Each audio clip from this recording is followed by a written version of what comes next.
Hello, friends. Good morning, good afternoon, good evening. Once again, you are most welcome in this edition of Questions of Life with me, and my guest is Desh Kapoor from US. You are most welcome. Hello, Desh. Hi Vivek. Thank you so much for inviting me again.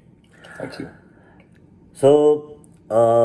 As you know that we do not promise you any answers, though this show is called Questions of Life, but nowhere I claim that there will be answers of life also present in this show. We just raise these philosophical, metaphysical, ambiguous questions which bother everyone, which need to be understood in detail. So all we do are trying to do is very honestly, sincerely, unprepared, unedited, uninterrupted. In that way, we are trying to present to you our perspective, our thinking. And as Desh and I, we had decided that it's not, we won't do any homework or it's not prepared, that we have sat down and prepared. Because in that case, if that happens, I feel we will be giving you manufactured views. And manufactured views or rehearsed views are always manipulative views. They are always playing to the gallery. They are always trying to impress you. They are always trying to tell you, hey, look how much I know. But in my entire career in creativity, I have learned that spontaneity has a quality, has got the kind of innocence of thoughts, the freshness of thoughts, which is real. It's like it's like it's like a pond versus a river. You collect your ideas in some place, make presentations or organize them. A lot of people spend a lot of time in organizing their thoughts so that they make a lot of impact on the audience. I understand all that, but here it should be a journey together. As you are listening, like when I started, I didn't know I will be talking about this. But as we move, you also move with us. And sometimes what happens is when you are flowing with the river, then river doesn't matter after some time. You're not even aware that you are flowing, but you start moving.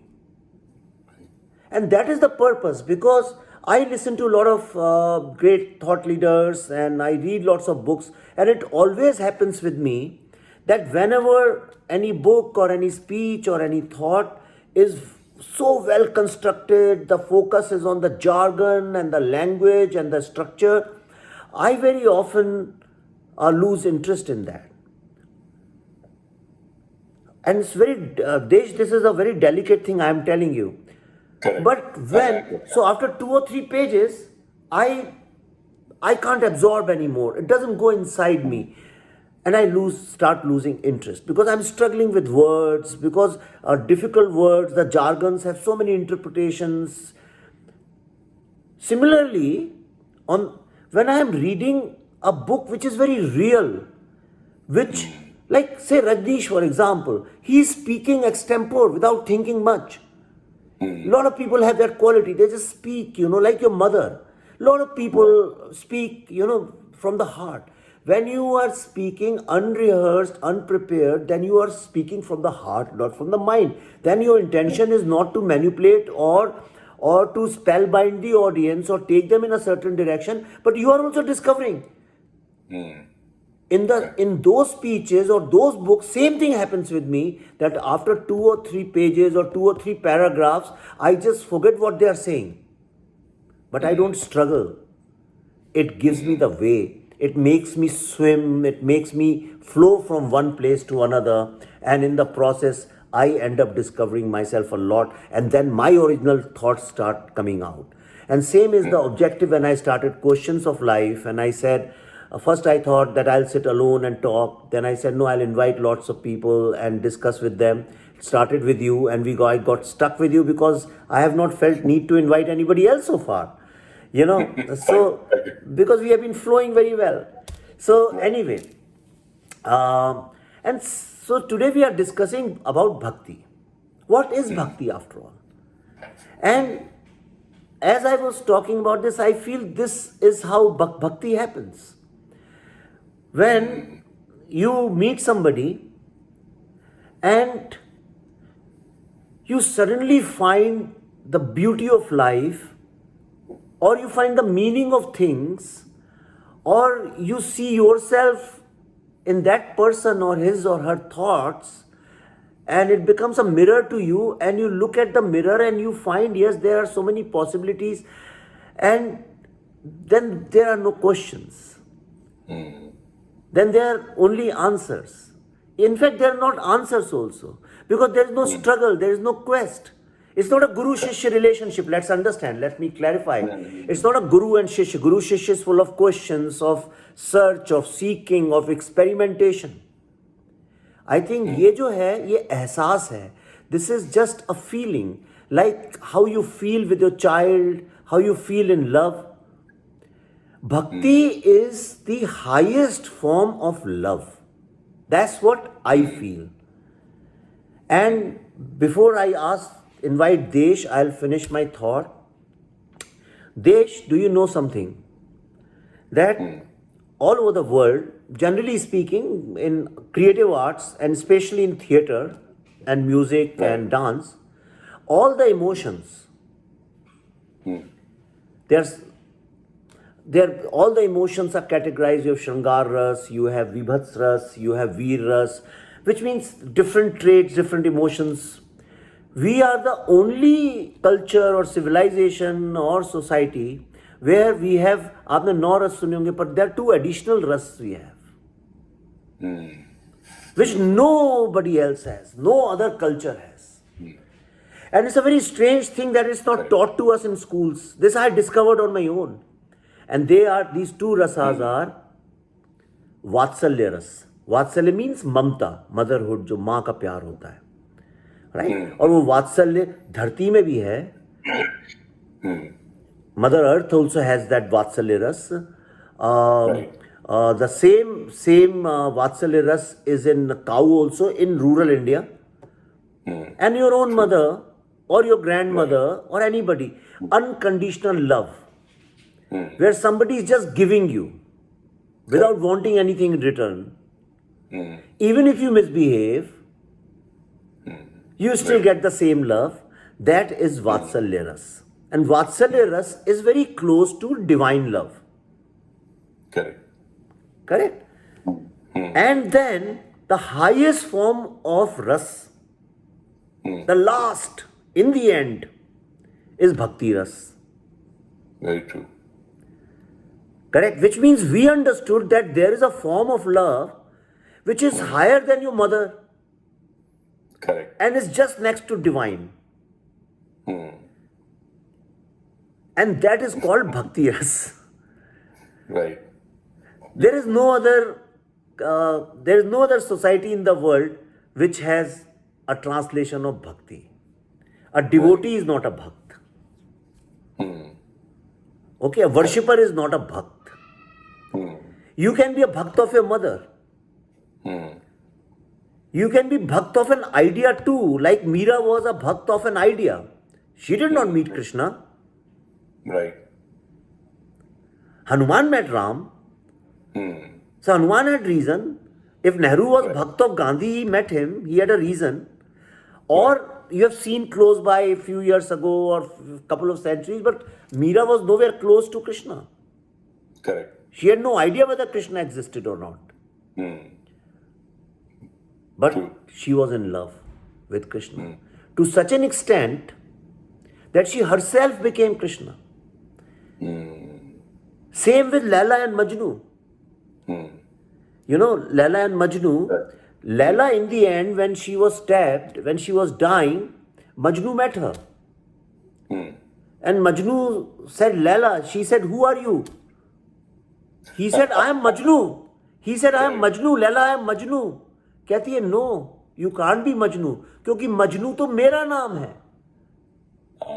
Beautiful. You know, that is the beauty of Laila Majnu, the poetry. Right. So this is what bhakti is, which is the highest form when you become one. You become one means you do not become equal. Correct. You know, Beautiful. So this is how I would introduce bhakti. Now, Desh, your stage is yours. वो आपने इतना अच्छी तरह से उसको समझा दिया, explain किया कि you know the first way you started it off was very beautiful because there is ये इतनी सहज है, it's so simple and so natural that there is no artificiality in it.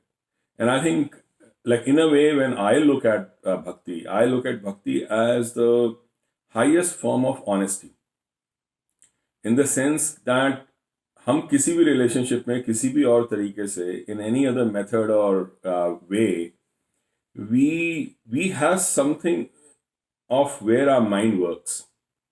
We have somewhere where we use discrimination, and we use the way to see what is truth, what is untruth. In this case, there is no such distinction, because you are so, like, when you are dissolving yourself, you are so honestly dissolving yourself that there is nothing left of you. It's a complete dissolution, and like, you are left no more. But in any other way, you are left. आपका कुछ हिस्सा बच जाता है, यहाँ पर कुछ भी नहीं बचता. तो कई तो भक्त ऐसे भी हुए हैं जो after some time they start resembling the person they have devotion to, and because like even their body has started changing like itself, they come to such an extent. And I think that is something that वो popular photograph है या idea है of Hanuman, you know, like tearing his heart apart and showing like Ram Sita. The idea is that there is nothing of him left anymore now. Like, they are part of him and he's part of them. So there is no distinction left in that. And हमारा जो reason जो आपने बताया कि यहाँ पर भक्ति रस है और वहाँ पर नहीं है किसी भी और कल्चर में, I think one of the reasons I've been thinking about it, about the fact that how the other, societies or other cultures have looked at, ruling over someone as a slavery. तो वहाँ involuntary slavery हुई है हमेशा. लोगों, चाहे वो आप वो अरेबिया में ले लो, या वो नॉर्थ साउथ अमेरिका में, या यूरोप में, या कहीं पर भी और, हमेशा किसी ने अगर वो स्लेव बना है तो इनवॉलंटरी बना है, अपने आप को पूरी तरह से उसके अधीन कर दिया है. बट हमारे यहाँ वॉलंटरी स्लेवरी थी, in the sense like it was very common for someone to have a name like Ramdas. कौन अपने आप को दास बनाता है? कौन अपने आप को कृष्णा दास बनाता है? यहाँ तक कि जब क्रिश्चियनिटी इंडिया में आई तो यहाँ भी यसुदास बन गए. Like, it is not like this Yasudas concept was not there in where it started. It was here in India. Like, in the sense, like, the missionaries, when they used to go, they used to also like dissolve or at least work for Christ or their God. But they used to do it for other people, not for themselves. In the sense that they said, we are here to do salvation for you, not for ourselves. Here, यहाँ पर किसी और के साथ कोई लेना देना ही नहीं है. जो भी हो रहा है वो खुद को ही मैं वो डिसॉल्व कर रहा हूँ, खुद को ही मैं जाने दे रहा हूँ. उससे बड़ी ऑनेस्टी और कोई नहीं हो सकती. उसमें ये है कि each and every part of your identity is gone. Each and every part of your dishonesty or या ये कहूँ कि like any way to have yourself as a main center is gone. Because मेरे पास कोई इंश्योरेंस नहीं रहती. I have absolutely no insurance whatsoever. Because I say that, like, no matter what happens, I am just like going to be part of this thing, like, not as in like consciously, but unconsciously, that's how it happens. And so such people who are actually in bhakti or highest form of bhakti are actually, I've seen misfits for the society. Because society में कुछ ना कुछ तो वो रहता है एक element of profit, एक एलिमेंट ऑफ सेल्फ इंटरेस्ट। जिसके अंदर कोई भी सेल्फ इंटरेस्ट नहीं होता, वो तो या तो पागल होता है दुनिया के लिए या फिर वो he is like totally useless for the world. Same thing happen with Nanak, same thing happen with Meera, same thing happened with every other person. Even for like somebody like Mansoor, जब उन्होंने बोला वहां पर अनल हक,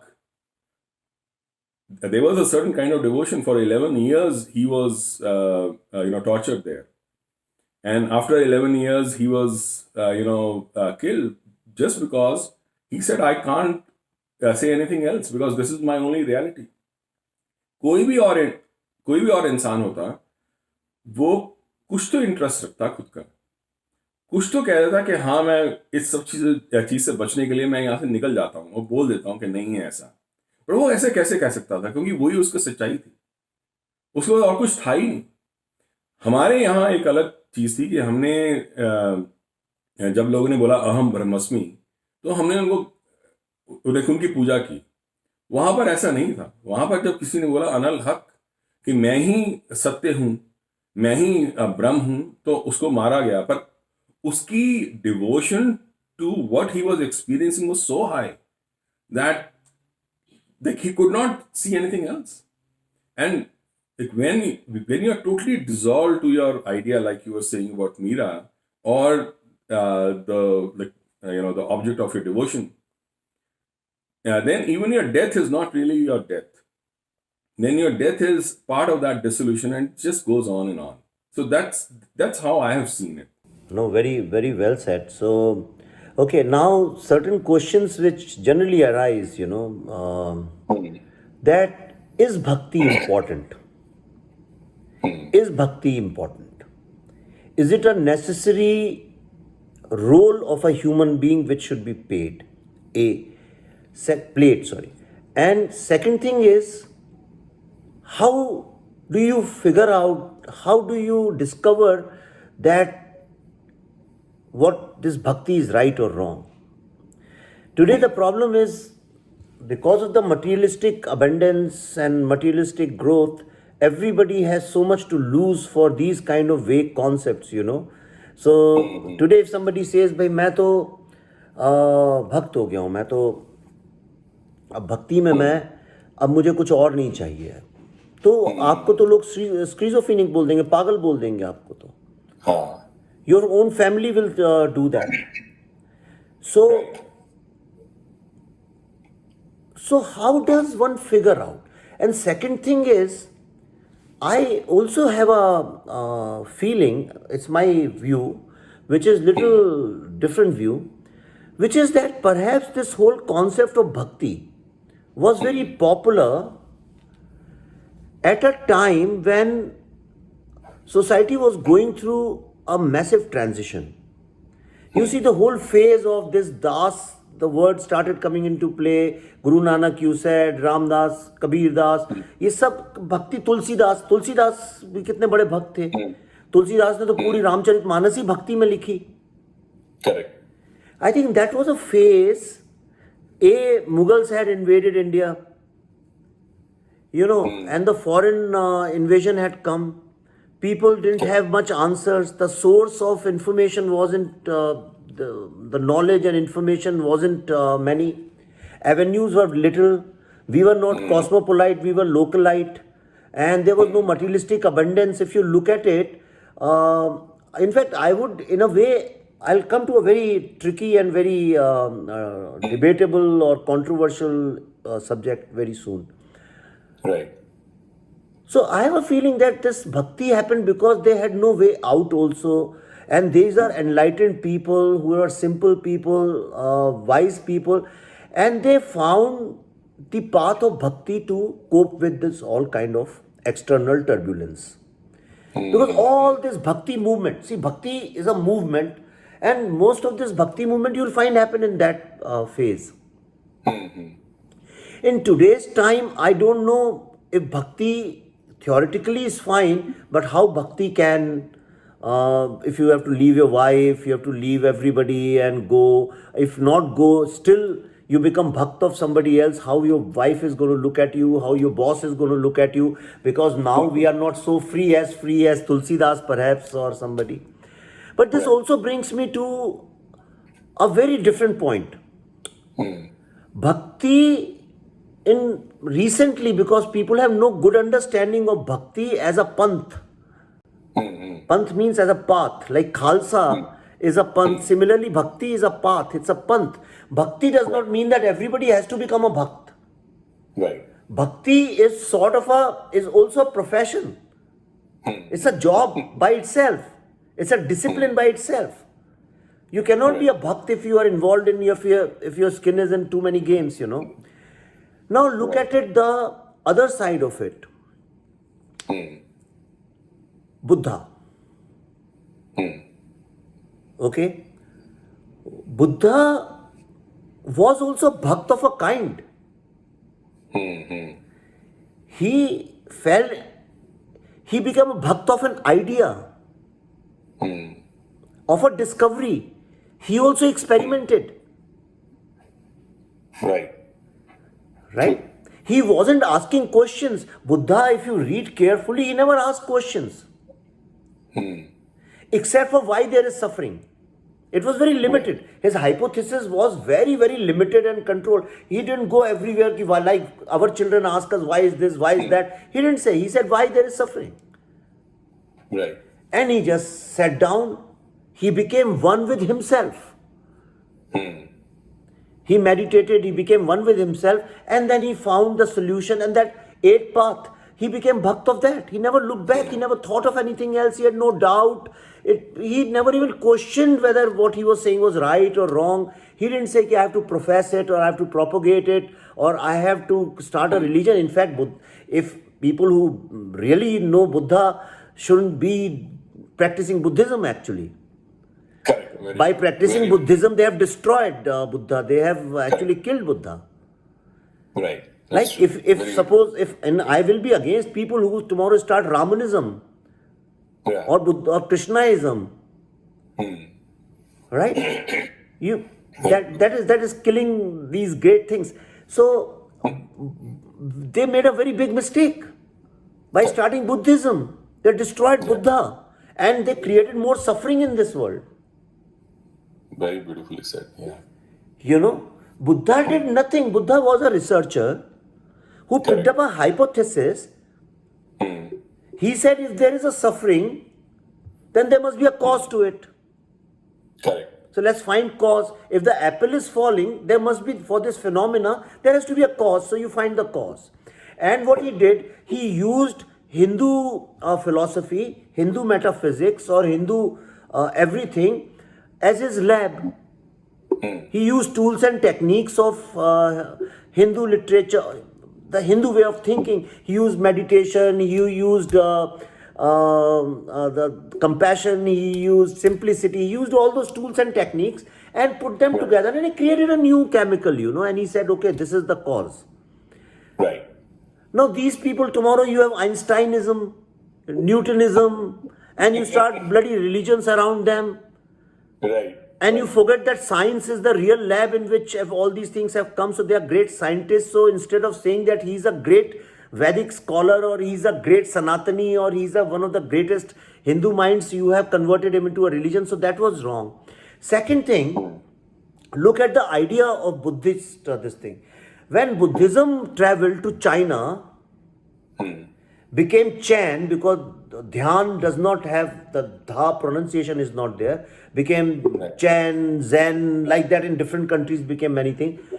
The Chan artists, when they had to paint a tree, what did they do? I don't know if I told you, they would go and sit in front of a tree. They would go and sit in front of a tree and they would just keep sitting there in bhakti. Unquestioned, just observing, and one day suddenly they would get up and they will paint a tree which you can't differentiate whether it's real or it's artificial. It was like exactly the same, and in some cases I have read that this painting looked more real than the real. True. What do you call this? So these my random thoughts on bhakti. So bhakti doesn't have to be only for Devi or Devta or gods. You can be a bhakt of your teacher. You can be bhakt of an idea. You can be a bhakt of anything. You know, it's a total, complete, unquestioned, unconditional surrender, Right. right? To a pratyaksh power or apratyaksh power. What are your thoughts? Correct. Yeah, it's very true actually. Because the way I see it is, devotion is an internal change. Is something to do with me or the devotee, not something to do with the object of the devotion. Now, uh, like people who are devotees, and that is why when we had discussed in our last episode, we had discussed about how we as a culture have accepted or been devotees of everyone, whether it was Nirmal Baba, people like Nirmal Baba, or people like Nanak or Buddha. Now that was our strength, that we were just devotees to the idea of liberation or idea of complete surrender. Now, whether that object of devotion was somebody like Nirmal Baba or somebody like Nanak, was just a coincidence for us. And it's only because we accepted people, we accepted beings like or people like Nirmal Baba. We also accepted, we let people like Nanak become like God. Because in other cultures, Mansoor was killed, Jesus was killed, so many other people were killed just for a few things that they said.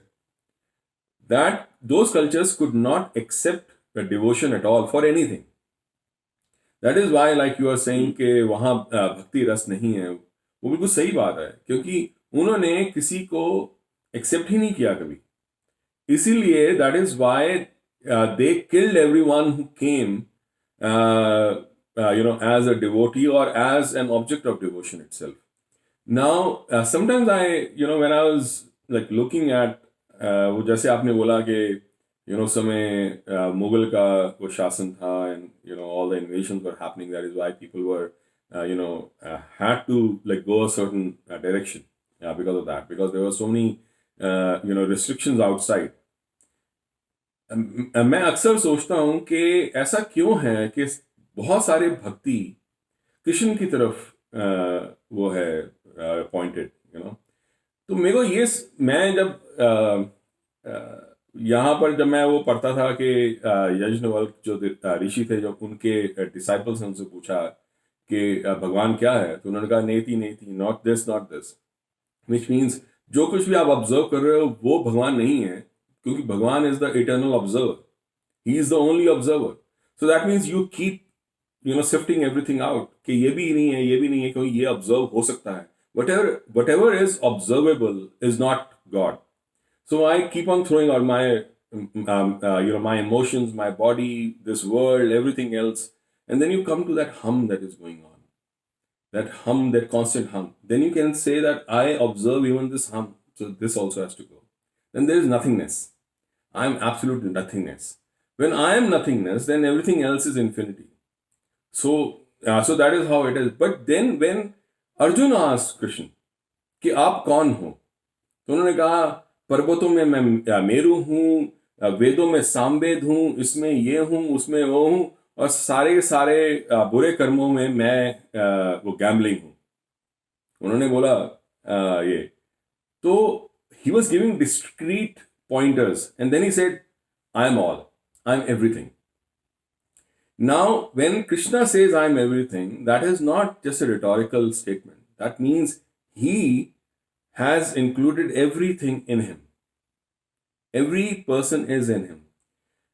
Now, people, when they went the Yajnavalk way, they went to the way of being ascetics. उन्होंने सब कुछ त्याग दिया, तो वो कभी भक्ति पे जा ही नहीं सकते थे. भक्ति पे तो वो जा सकते थे जिन्होंने सब कुछ अपने अंदर डाल दिया. मतलब त्याग इन द सेंस वो हर चीज का त्याग कर रहे थे. ये किसी चीज का त्याग नहीं, ये अपने आप को वो सब में सम्मिलित कर रहे थे. कृष्ण ने यही किया ना कि मैं ये भी हूं, मैं वो भी हूं, मैं वो भी हूं, मैं सब कुछ हूं। मेरी अपनी कोई आइडेंटिटी नहीं, मैं सब कुछ हूं और सब कुछ मैं हूं। Whether you go to zero and everything else is infinity, whether you become infinity and everything else is zero, it's the same position, it's the same place that you are, because you are at a point of where there is no difference between you and like anything else. You between zero and infinity, there is actually no difference. It's just from where you are looking at the whole thing. So whether you go the route of being ascetics or you go the route of Krishna being everything or bhakti, it's the same thing. And that is why Krishna's life is so amazing when I look at it. कि हमारे यहाँ कितनी माताएं थी, कितनी औरतें थी जो किसी गुरु के पास नहीं जा सकती थी, कोई साधना नहीं कर सकती थी. They actually, all of them, they accepted Krishna as their either son or lover. And एक औरत के लिए सबसे ज्यादा जो वो होता है ना, जब वो इमोशन हावी हो जाती है, जब everything else is lost, is in her son and in her love. For a woman, a lover and a son are the highest states of love. And Krishna presented himself as that for everyone. That is why I think so many women in India, throughout our like so many years of history, even when they could not go out, even when the families were very restrictive and all that, they found enlightenment through Krishna. Because when they would take Krishna as Thakurji or Krishna as like Bal Gopal, nobody would question. वो अपने आप को अपने ठाकुर जी में पूरी तरह सम्मिलित कर सकती थी और कोई क्वेश्चन नहीं कर सकता था. उनके लिए he was a quintessential lover. Well, that is why it is so amazing, I feel, what Krishna has done. No other being has been able to do, simply because of the path he chose, the path he showed of total inclusivity.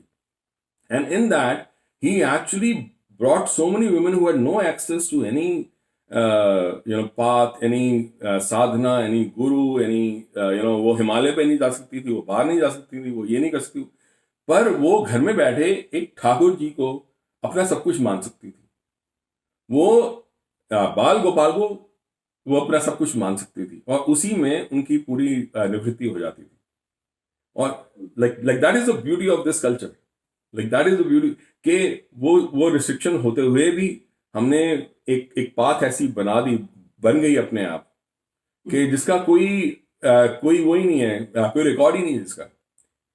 इतनी सारी औरतें enlighten हुई हैं इस दुनिया में, हमारे देश में, simply because of this thing, and nobody has any record of them. Because like for example, Swami Vivekananda ने एक वो दिया था एग्जाम्पल ऑफ कर्म योग.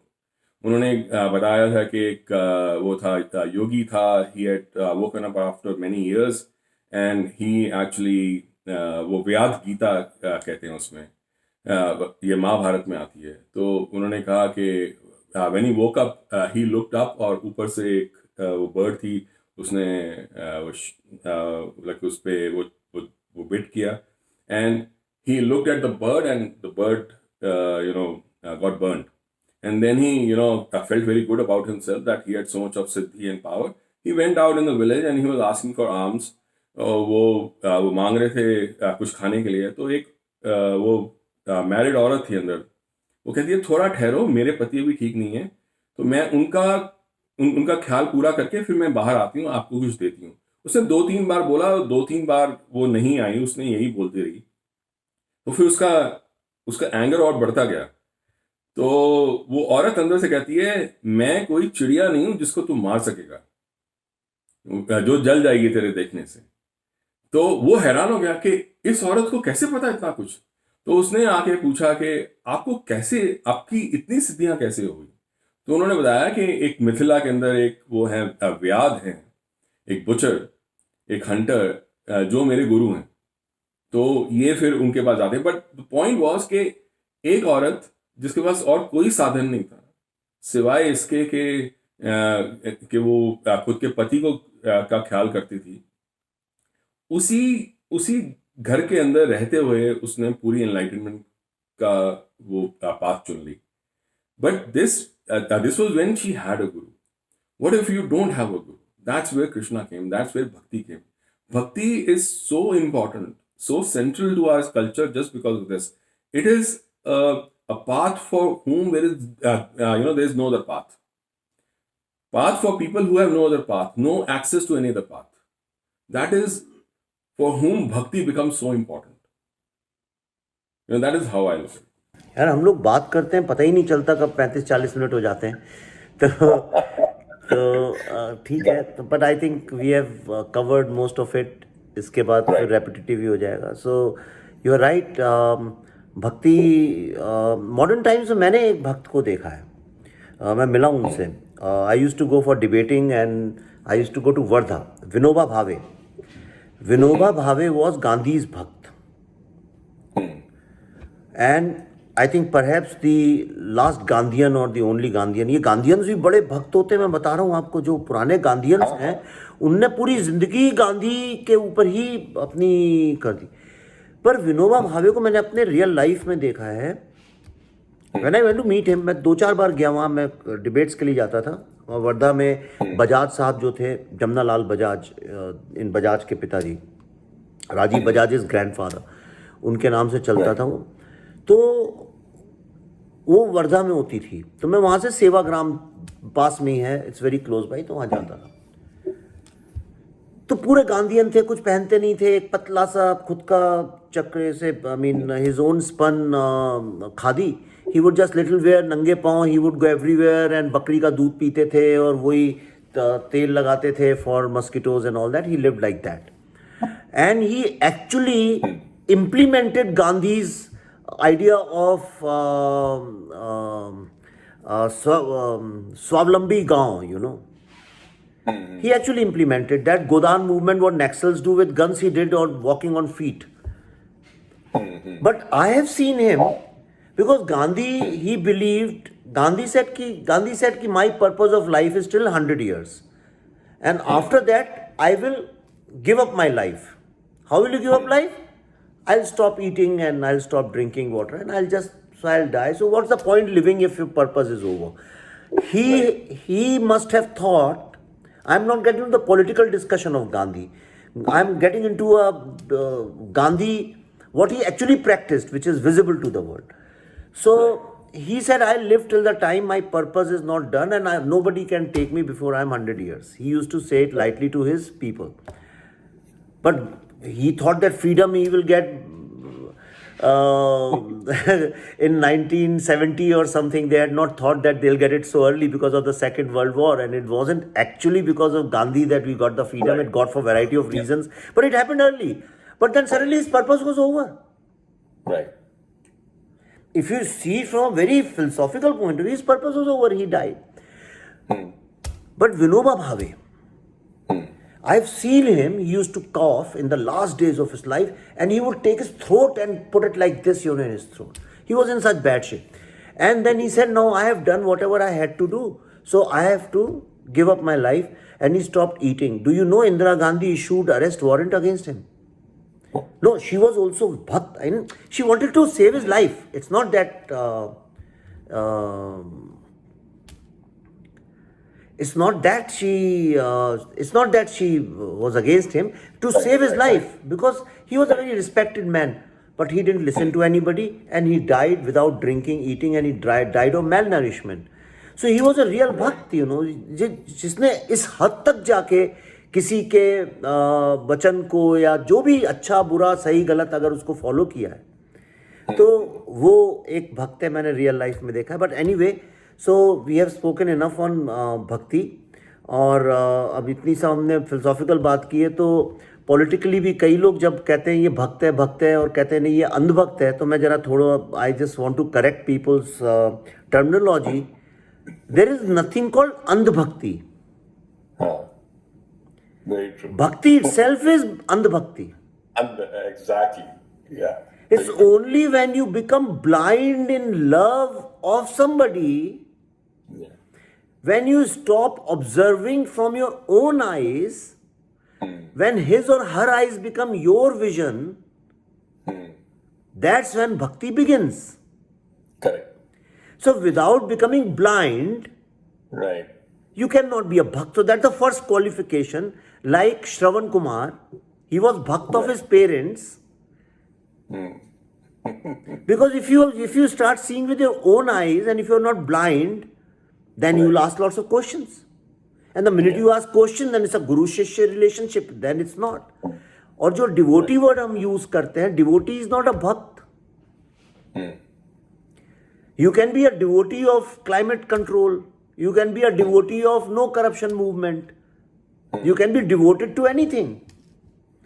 Devotion is not bhakti. Bhakti is a complete surrender of your five senses. Hanuman, he hears what Ram hears. He sees what Ram sees. He's become Ram. Correct. So that is where I think bhakti lies. And bhakti is a very high form. It's also a kind of a social science if one wants to study. It's got nothing to do with religion. So bhakti should not be attached with religion just because it was created by Hindus. It's a discipline of coming from Hindu civilization. So it should not be misconstrued as religious practice. Yes, it's very easy to become bhakt of a god, but you can become bhakt of your mother. You can become bhakt of your country. Correct. A soldier who's standing and is not caring. मैं अभी operation blue star का पढ़ रहा था. इतनी गजब की story है उसकी, जब वो जनरल बरार ने बोला अपने उनसे कि भाई if anybody who doesn't want to go inside the temple, please say so and I'll talk to the headquarter and there no action will be taken against you, but I am giving you that, this is my decision, I am giving you that one chance, you can back out. So there was a Sikh. He said, I want to be the first person to enter. And he went and he was shot in his legs. He got Ashok Chakra. Only once the president has climbed down, only once, to put Ashok Chakra, he was there. And in his interview I saw he said that if you ask me personally, it was the worst day of my life because we had to take the walk up to Akal Takht and all those kinds of things. But when it comes to my duty, I am blind to the order. Right. वो भी तो एक भक्ति की है. जब आप अपने शरीर को अपनी जान देने के लिए तैयार है एक किसी के कमांड पे, उसको इतना लाइटली नहीं देखना चाहिए. So I think, thank you Desh. Thank you. We have had many sessions and it's always enlightening speaking to you. It's a delight. I learned so much from you. And I wanted to tell you for a long time that you also bring a lot of positive, good effect on me. I wish we can do it for a long time. So thank you very much. And friends, we will meet you again.